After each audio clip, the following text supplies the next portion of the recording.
lo que usted tenga la palabra de Dios enfrente de usted, tome notas. Primera de Pedro, capítulo 4, nos vamos a meter desde ya a ver lo que nos dice. Primera de Pedro. Ok. So, lo primero que, y esta tarde vamos a poder cubrir todo con suficiente agilidad. Capítulo 4, versículo 1 Pedro nos dice, por lo tanto, ya que Cristo sufrió dolor en su cuerpo, ustedes prepárense adoptando la misma actitud que tuvo Él y estén listos para sufrir también, pues si han sufrido, escuche bien, si está tomando notas, si va a subrayar algo, subraye esto. Dice, pues si han sufrido físicamente por Cristo, han terminado con el pecado. No sé si a usted le pasó esto. ¿Quién no nació en los Estados Unidos y tuvo que aprender el inglés, aparte de mí? ¿Qué? ¿Cómo nos costó? Y a veces todavía nos cuesta. Hay días cuando uno se levanta y dice, I got this. Y hay otros días donde uno dice, no puedo ni hablar ni inglés ni español, me voy a quedar mudo. ¿Okay? Algo sucede cuando nosotros empezamos a aprender un nuevo idioma. No tiene que ser el inglés, pero un nuevo idioma. Pero en este caso es el inglés. Cuando nosotros sabemos de que hemos llegado a un punto de dominar este idioma nuevo, hay dos cosas que suceden. Empezamos a hablarlo, a veces cometemos errores y qué sé yo, pero hay dos. ¿Cuándo es que sabemos que ya estamos dominando el idioma? Dos cosas suceden. Una, comenzamos a pensar en ese idioma. ¿Ok?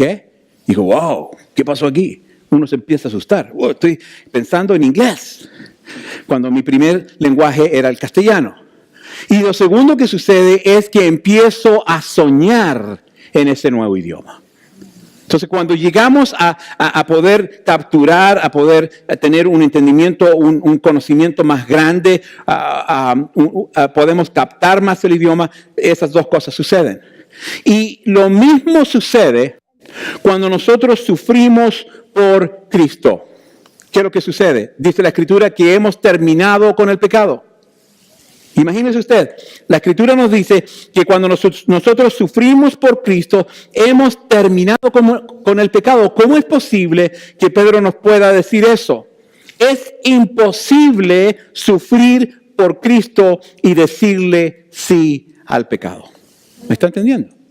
Es imposible que nosotros estemos consagrados a la voluntad de Dios, haciendo la voluntad de Dios, y en la voluntad de Dios todos los días, y al mismo tiempo tengamos pecado en eso. Entonces la Escritura nos dice que cuando nosotros hemos llegado a sufrir, que nuestra disposición está apta para sufrir por las cosas de Dios, hemos pasado de este lugar a este lugar, tal y como nosotros pasamos cuando empezamos a soñar y a pensar en inglés. Entonces es muy importante cuando estamos consagrados con Dios. ¿Cómo es que yo sé que no estoy bien con las cosas de Dios? Cuando yo estoy cómodo con el pecado. It's not a big deal. La película tiene un poquitito de esto, lo otro, malas palabras, hay sexo, hay cosas que no están bien, pero I'm comfortable with it. It's not a big deal. Voy a una película R. It's not a big deal. I'm comfortable with it. Entonces, lo que Pedro nos está tratando de decir es de que cuando empezamos a sufrir por la causa de Cristo, entonces hemos terminado con el pecado. Y eso es bueno.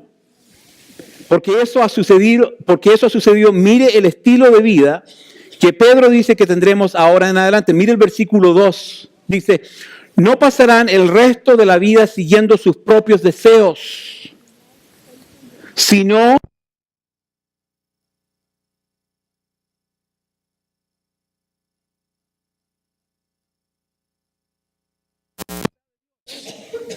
de hacer la voluntad de Dios. ¿Por qué? Porque hemos sufrido por Cristo y la consecuencia de ese sufrimiento ha producido que nosotros hemos terminado con el pecado. ¿Qué es lo que pasa con todo esto? El resultado de este asunto es que nos movemos ahora a una vida más consagrada, a una vida santa. Miren lo que el versículo 3 nos dice. Nos dice, en el pasado han tenido más que suficiente de las cosas perversas que les gusta hacer a los que no tienen a Dios. Inmoralidad y pasiones sexuales, parrandas, borracheras, fiestas desenfrenadas y abominables, adoración a ídolos. ¿Se acuerda usted cuando estaba en las cosas del mundo? ¿Ah? ¿No? Rosita dice no. Yo me acuerdo. ¡Wow! No estaba bien la cosa. Ahí andábamos. Yo creo que Pedro también tenía un poquitito de latino porque dice andaban de parrandas, borracheras, fiestas desenfrenadas y abominables. ¿Ah? Entonces, ¿qué es lo que pasa? A consecuencia de que nosotros hemos sufrido por la causa de Cristo, ocurre algo en nuestra vida. Y lo que ocurre es que comenzamos a vivir una vida santa. Y Dios nos dice en su palabra que debemos ser santos porque Él es santo. Entonces eso es bueno. Debido a eso, veremos la reacción de la gente que acostumbramos a frecuentar. Mire lo que sucede en el capítulo 4 y 5. Dice, no es de extrañarse que sus amigos de la vieja vida se sorprendan de que ustedes ya no participan en las cosas destructivas y descontroladas que ellos hacen. Por eso las calumnias. Pero recuerden que ellos tendrán que enfrentarse con Dios, quien juzgará a todos, tanto vivos como muertos. Entonces, lo que podemos sacar de esto es de que va a haber un encuentro final con Dios, y vamos a ver más de eso en algunos minutos. Va a haber un encuentro final con Dios, y no digo eso para asustarlos, ¿ok? Porque yo creo que si estamos viviendo esa vida santa, lo bueno es que vamos a llegar a estar cara a cara con el Creador, con el consumidor ¿de qué? De la vida santa, el que nos ha dado vida y vida eterna. Entonces el versículo 4 y 5 nos dice Pedro de que no nos sorprendamos porque va a haber oposición. ¿Ah? Los amigos que nos íbamos de parranda y qué sé yo, van a estar ahí con la influencia de querer darnos cosas que estábamos metidos en eso antes, licor, drogas y cosas así. Y va a haber un choque. Y eso hasta cierto punto se entiende, es bueno. ¿Por qué? Porque si no hay un choque, quiere decir que nosotros no estamos muertos al pecado. Tiene que haber una diferencia. Lo he dicho tantas veces, especialmente en primera de Pedro. Pedro nos inculca y nos recuerda en cada capítulo que tiene que haber una diferencia en la vida del cristiano y en la vida del que no es cristiano. Tiene que haber una diferencia. No hay perfección. Pedro no está hablando de la perfección, está hablando de una santidad. Y hay diferencia en eso. Entonces vemos aquí que hay dos cosas. La presión de la vida pasada a veces es muy tentadora. Pero hay escrituras que nos dicen que debemos apartarnos de aquellos que nos presionan. ¿Ok? Debemos apartarnos. Y la segunda cosa que sucede es que Pedro recuerda lo que está a punto de suceder. Nos dice en esta escritura, el futuro de toda persona en el mundo es que tendremos que rendir cuentas. Pastor, pues yo recibí al Señor, yo ya estoy, I'm free. I'm home free. No, you're not. You're not playing baseball. Vamos a tener que dar cuentas.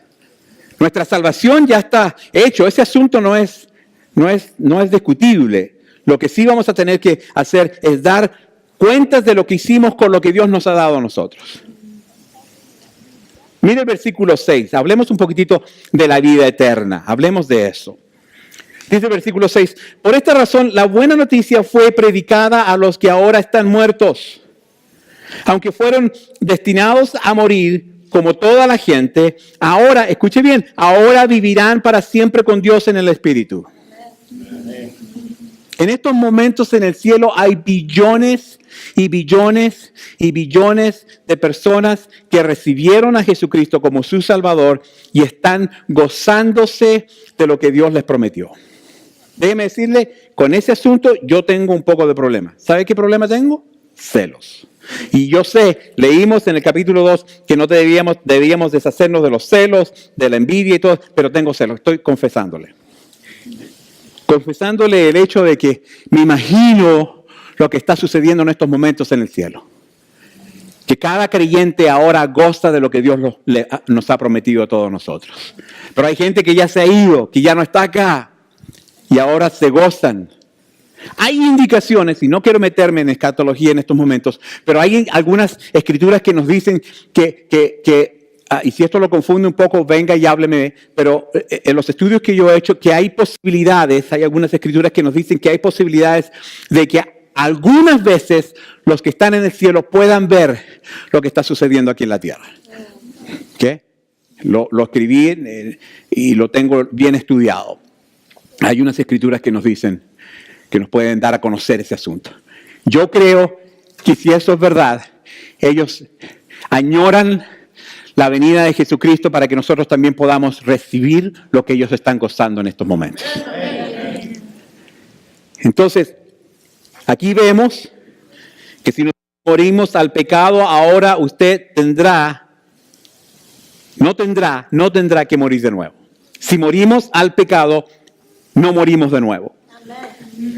Este cuerpo va a morir. Este cuerpo se va a desintegrar. Este cuerpo, lo dije hace algunas semanas atrás, tiene dos opciones. Una, se lo comen los gusanos o lo consume el fuego. Una de dos. Mi esposa ya tiene instrucciones. Honey, quema este asunto hasta que no quede ni un diente. Y el Señor se encargará de lo demás. Versículos 7 y 9. Mire, hablemos un poquitito lo del fin. De nuevo, si usted es creyente, este asunto no tiene que aterrorizarnos de ninguna manera. Al contrario, tiene que darnos esperanza de lo que está por venir. El versículo 7 dice, el fin del mundo se acerca.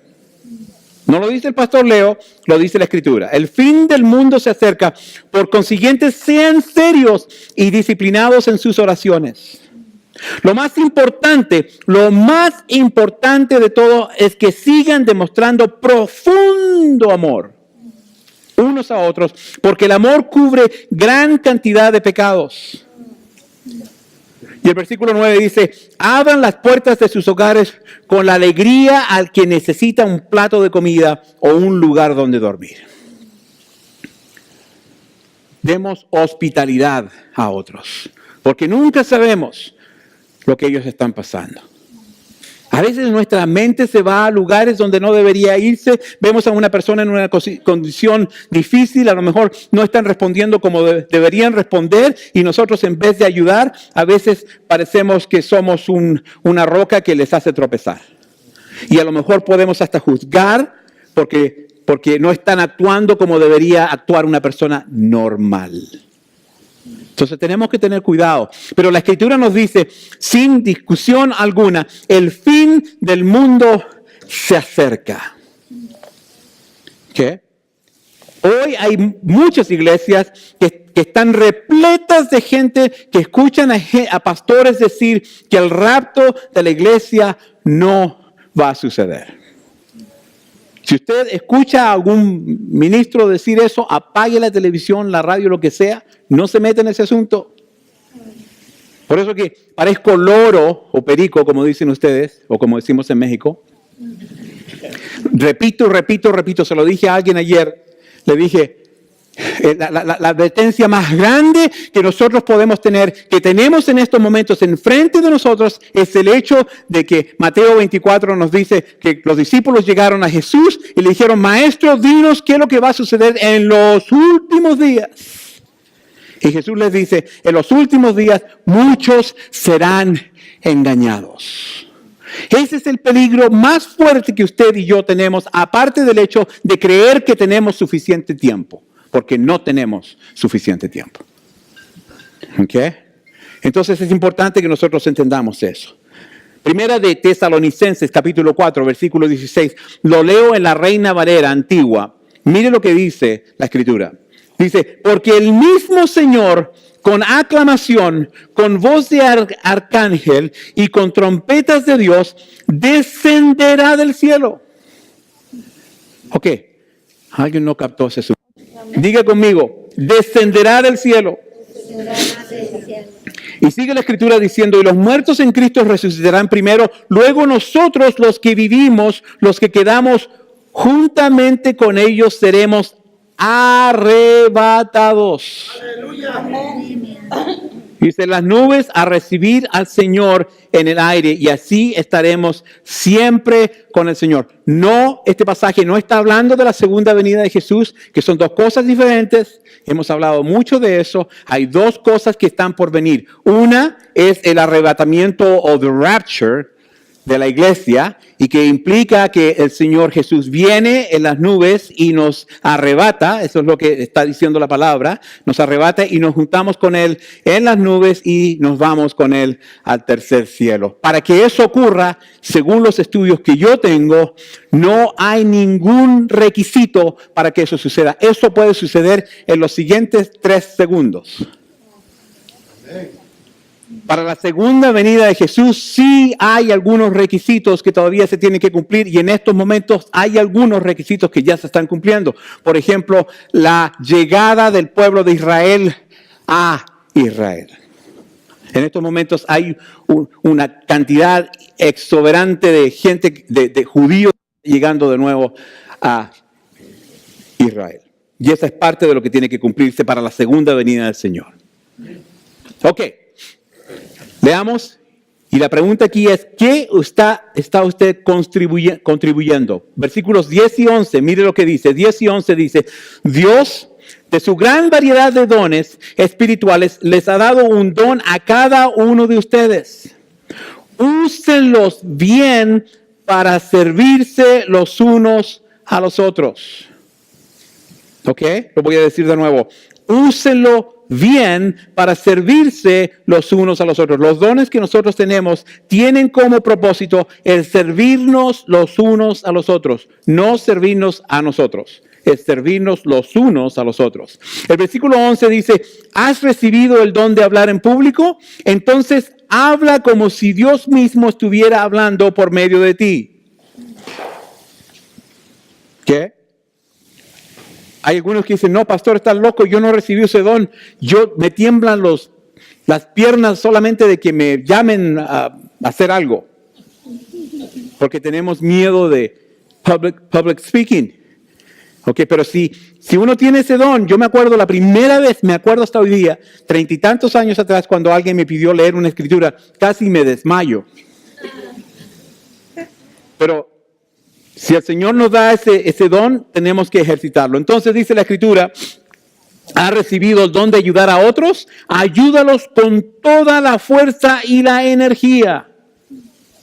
Hay veces donde servimos y es posible que si no tenemos cuidado con nuestra actitud no sea la adecuada. Aquí Pedro dice, ¿ha recibido el don de ayudar a otros? Ayúdalos con toda la fuerza y la energía que Dios te da. ¿Ok?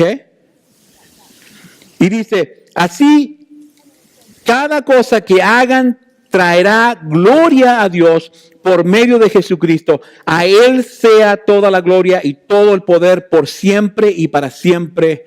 Amén.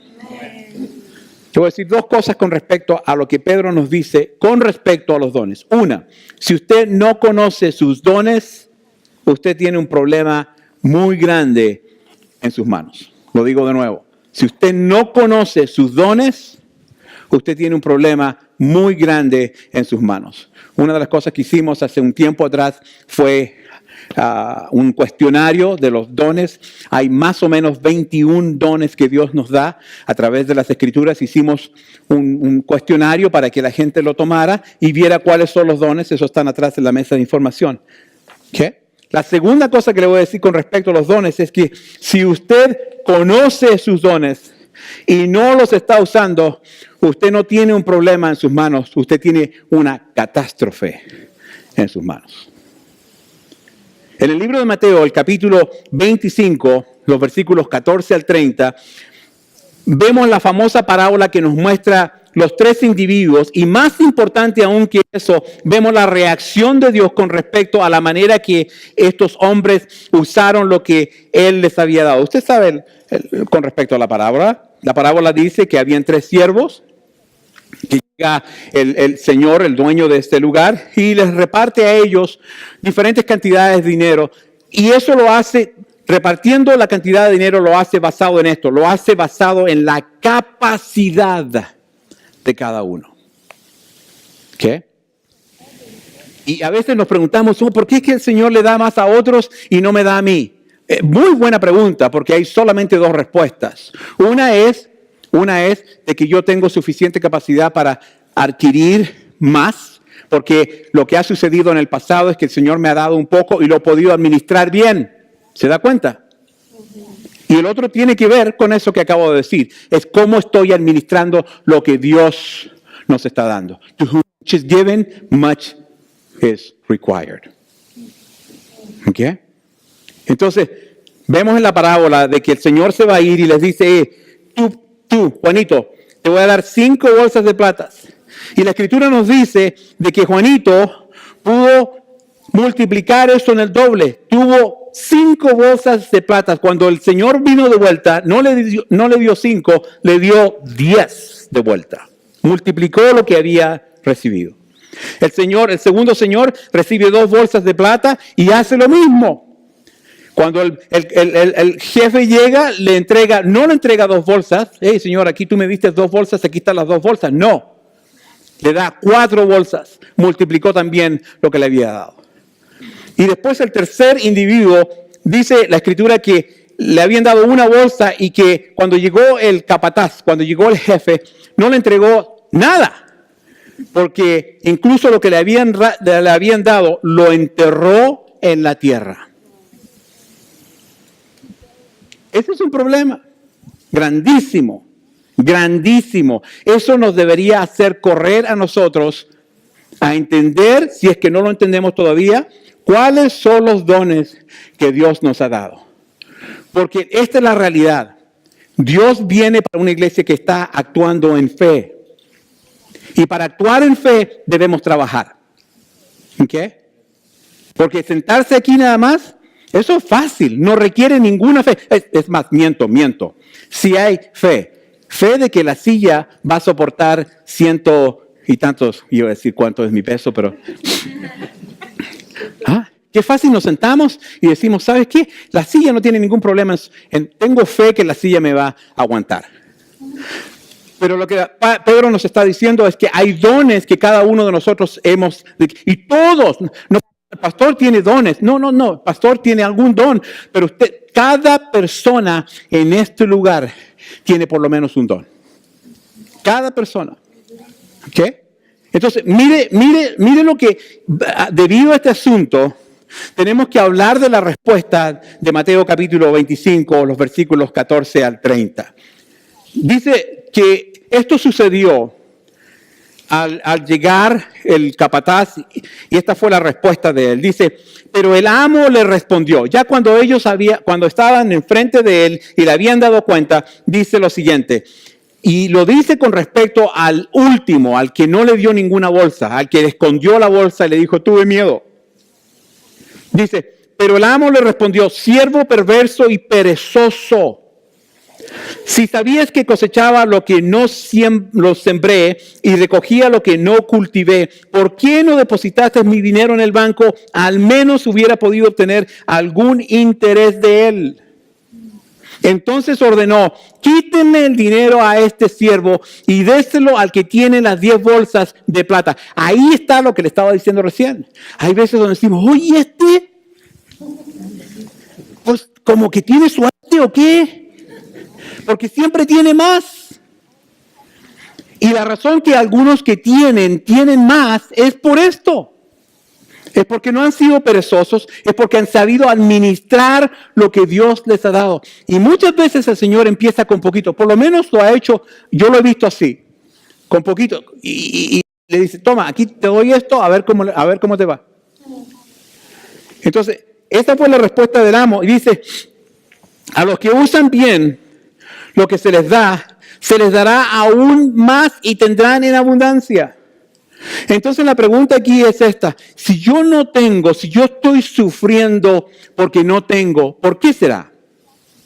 ¿Me tiene mal a Dios o porque se enojó una vez conmigo y no se le ha pasado? No, Dice, pero a los que no hacen nada se les quitará aún lo poco que tienen. Ahora bien, dice la Escritura, dice que hay una descripción de lo que está por venir. Dice, ahora bien, arrojen a este siervo inútil a la oscuridad de afuera, donde habrá llanto y rechinar de dientes. Es una descripción del infierno, si es que nos vamos al libro de Apocalipsis y vemos la descripción del infierno. Si usted no está familiarizado con esta historia, sugiero que usted se familiarice con eso. Me estoy poniendo sordo y también las palabras en el castellano. Familiarícese con esta historia, porque de esta historia depende cómo usted se va a mover adelante. Mire lo que el versículo 31 al 36 nos da a conocer, que aún nos da más detalle. Dice, el juicio final. Hace algunos momentos, en el versículo 7 del capítulo 4 dijimos, el fin del mundo se acerca. Ahora hablamos del juicio final. Dice, cuando el Hijo del Hombre venga en su gloria, acompañado de todos los ángeles, entonces se sentará sobre su trono glorioso. Todas las naciones se reunirán en su presencia y Él separará a la gente como un pastor separa las ovejas de las cabras. Versículo 33 dice, pondrá a las ovejas a su derecha y a las cabras a su izquierda. Entonces el rey dirá a los que estén a su derecha, escúcheme bien, usted quiere estar a la derecha, no a la izquierda. Cualquier cosa que haga, métase al grupo de la derecha.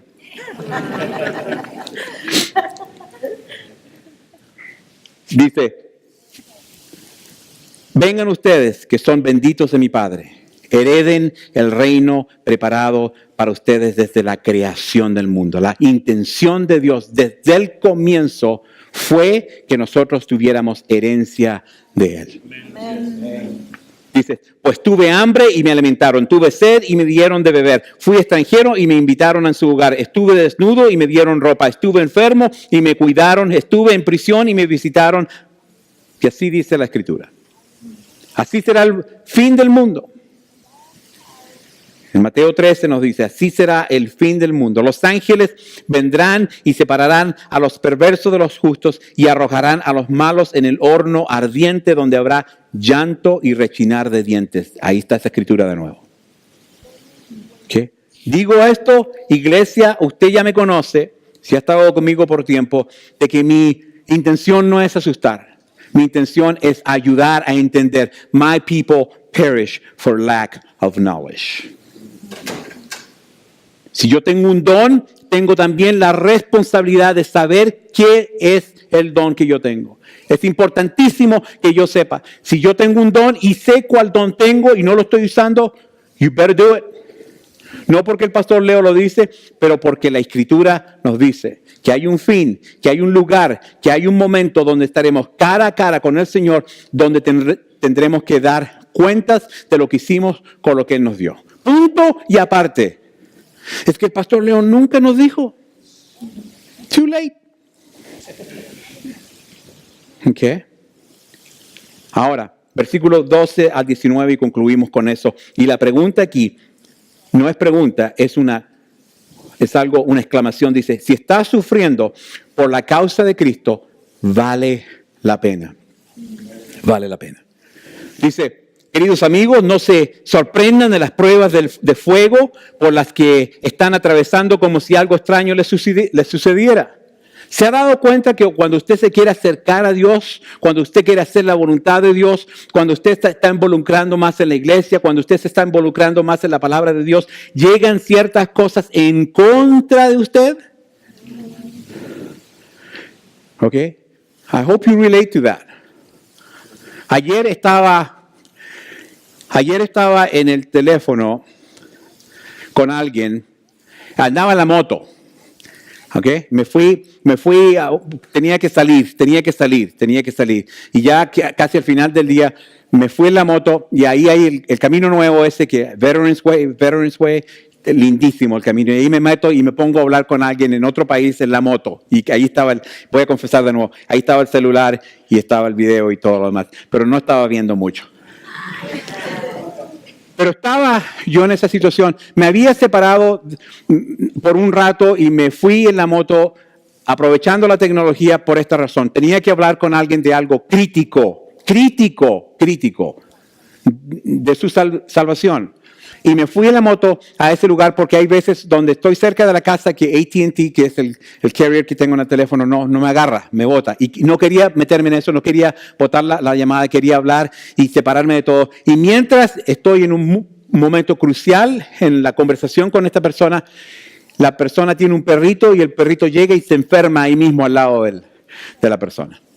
El enemigo va a hacer de todo lo que quiera hacer para desviarnos de la voluntad de Dios. Cuando usted quiera acercarse a Dios es donde ahí van a llegar una serie de cosas y muchas veces va a suceder incluso dentro del núcleo familiar, dentro de nuestro hogar. Van a haber cosas que van a suceder porque el enemigo no quiere que nosotros nos acerquemos a la verdad. Entonces Pedro nos dice aquí que no nos sorprendamos de las pruebas de fuego que estamos atravesando. Dice, en cambio, alégrense mucho porque estas pruebas los hacen ser partícipes con Cristo de su sufrimiento para que tengan la inmensa, no dice alegría, dice inmensa alegría de ver su gloria cuando sea revelada en todo el mundo. Yo quiero ser parte de ese grupo. Pick me. ¿Qué? El versículo 14 dice, así que alégrense cuando los insulten por ser cristianos. Creo que fue la semana pasada, hablamos, si van a sufrir, no sufran por cosas tontas que hacemos a veces. Pero si vamos a sufrir, suframos por la causa de Dios. Dice, así que alégrense cuando los insulten por ser cristianos, porque el glorioso Espíritu de Dios reposa sobre ustedes. ¿Ah? Alguien lo insultó por, tú eres un ¿cómo dice? Aleluya. Uno de esos ahí. Está bien, tranquilitos. Dice que el Espíritu de Dios reposa sobre ustedes cuando eso está sucediendo. El versículo 15 dice, sin embargo, si sufren, y aquí lo vemos de nuevo, que no sea por matar, robar, causar problemas o entrometerse en asuntos ajenos. No sea metiche. En cambio, no es nada vergonzoso sufrir por ser cristiano. Alaben a Dios por el privilegio de que los llame por el nombre de Cristo. Pues ha llegado el tiempo del juicio y debe comenzar por la casa de Dios. Empieza con nosotros. A veces, no, pues ahí los que están en el mundial, ellos son los que van a sufrir. No. El Señor va a empezar con nosotros. A veces se me sale el acento mexicano porque soy de Puebla.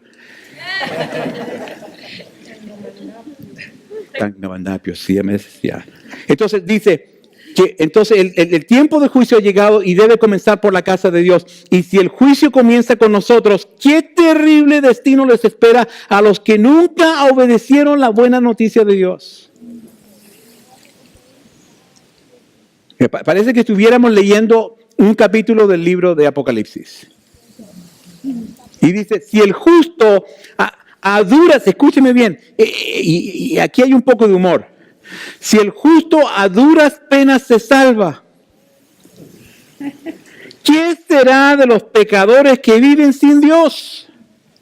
Si nosotros, pues ahí nomás como cuando pasábamos yo me acuerdo en el elementary school, yo no sé, me las daba era el class clown. Una vez repetí el año porque puro payaseando me la pasé todo el año payaseándome. Y me acuerdo que el profesor de francés me dijo, Castro, si tú no te aprendes los verbos en francés, nunca vas a aprender el idioma. Y el año siguiente, puros A's y B's. ¿Qué? Sí. Sí, pues. Poquito. Oui. Entonces, esto es igual que la materia. Debemos aprender este asunto porque es lo básico de nuestro caminar con el Señor en la fe. Entonces dice, y decía eso por esto, porque habían años donde pasaba arrastradito, pero pasaba al otro. Mira, la hice. Entonces aquí Pedro está diciendo, si el justo a duras penas se salva, ¿qué será de los pecadores que viven sin Dios? Y termina el capítulo con dos cosas. Ánimo, ¿se acuerdan que les dije que esta serie es una serie donde vamos a tener ánimo? Pedro nos incita a tener ánimo en el medio de la prueba. Nos da ánimo y nos recuerda una promesa de Dios. Dice el versículo 19. Es más, durante esta semana les recomiendo que usted memorice ese versículo. Dice, de modo que si sufren de la manera que agrada a Dios, sigan haciendo lo correcto y confíenle su vida a Dios, quien los creó, pues Él nunca les fallará. Amén. Tengo 30 y tantos años sirviendo al Señor. La mejor decisión que hice antes de conocer a mi esposa y de casarme con ella, fue un 30 de agosto de 1984 de entregar mi vida al Señor. La decisión más inteligente, más sabia, más, no sé, de todo que he hecho en mi vida. Y en esos 30 y tantos años que tengo de sirviendo al Señor, a lo mejor ustedes tienen mucho más que yo, está bien. Nunca he visto a Dios fallarle a mí, a mi esposa, a nuestro matrimonio, a nuestros hijos y a nadie más que yo conozca que le ha servido con todo el corazón. Nunca, nunca, nunca. Y me atrevo a decir que nunca lo veré. Porque yo conozco a mi papá. ¿Ok? Él es fiel, Él es bueno, Él quiere lo mejor para nosotros, siempre se preocupa de nosotros, siempre se preocupa en el sentido de darnos lo mejor, no se preocupa a Él, ¿okay? Pero darnos lo mejor, siempre, siempre.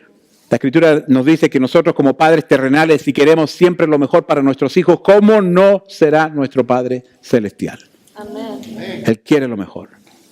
Entonces, es aferrarnos a esa fe, a seguir adelante, a seguir corriendo. Hay veces, yo sé que nos cansamos, a veces nos cansamos, que no. Hay veces donde yo me canso. El otro día le decía a mi esposa, yo ya no voy a la iglesia. Y me decía ella, pero tú eres el pastor. Oh, de veras, se me había olvidado. ¿Ah? Entonces, nos cansamos porque estamos en el medio de gente imperfecta. ¿Ah? Todos nosotros somos imperfectos y a veces nos vamos a caer mal, a veces vamos a decir algo que nos cayó mal y que mira que Leo dijo esto, que hombre, que no tiene sensibilidad el hombre, ¿me entiende? Y nos caemos mal. ¿Por qué? Porque somos imperfectos, no estamos en casa todavía, no hemos llegado a casa todavía, estamos aquí. Y mientras estemos aquí van a haber cosas que vamos a hacer para ofendernos los unos a los otros. Por eso yo siempre he dicho, en el ministerio hay que tener la carne gruesa. Ministry is not for those that easily faint. El ministerio no es para aquellos que se desmayan fácilmente. ¡Uy! Me acuerdo que en la escuela llegaba a ponernos inyecciones en esos años. Y había un muchacho que veía una aguja y ¡pum! Se desmayaba antes que pusieran... Se desmayaba el hombre. ¿Ya? Y nosotros en este asunto, nuestra vida, por eso que Pedro toma el tiempo. No se sorprendan de las pruebas que vienen como si algo extraordinario les estuviera sucediendo. It's part of the game. This is it. It's part of the game. You're in the race. Van a ver, wow. La persona me ofendió, imagínate, la iglesia, el líder de los hombres, o no, Sergio no, o el pastor me ofendió, imagínate, y son esos cristianos. Yeah, it's gonna happen. Welcome to the real world. It's gonna happen. ¿Cuántas veces, pregúntale a Mike, cuántas veces le ofendió a él? No digas nada. Nos vamos a ofender. Nos vamos a caer gordo de vez en cuando. Pero lo importante es de que sigamos adelante. ¿Por qué? Porque vale la pena. Vale la pena. Vale la pena. Lo que viene vale la pena. Dice, pastor, yo no creo que vamos a hacer esto, pero cuando lleguemos yo creo que vamos a estar con la boca abierta por unos 3 meses hasta que nos acostumbremos un poquitito a lo que el Señor nos ha preparado. Y ya cuando podamos cerrar la boca y decir, ¿sabes qué? El pastor Leo tenía razón. Pucha, que andaba siempre con cosas, pero por lo menos tenía razón. Valió la pena. Vale la pena. Lo que estamos haciendo vale la pena. Aunque esté difícil, vale la pena. Y Pedro nos recuerda en el medio de todo este asunto, ámense, ámense, ámense. Tengan sumo amor el uno por el otro. ¿Por qué? Porque Él sabe de que van a haber contratiempos, especialmente en la iglesia. Y por eso que la Escritura, y Él nos recuerda que la cosa empieza en casa primero. We have to get our act together. Okay? Anyway, let's pray. Señor, gracias por tu palabra.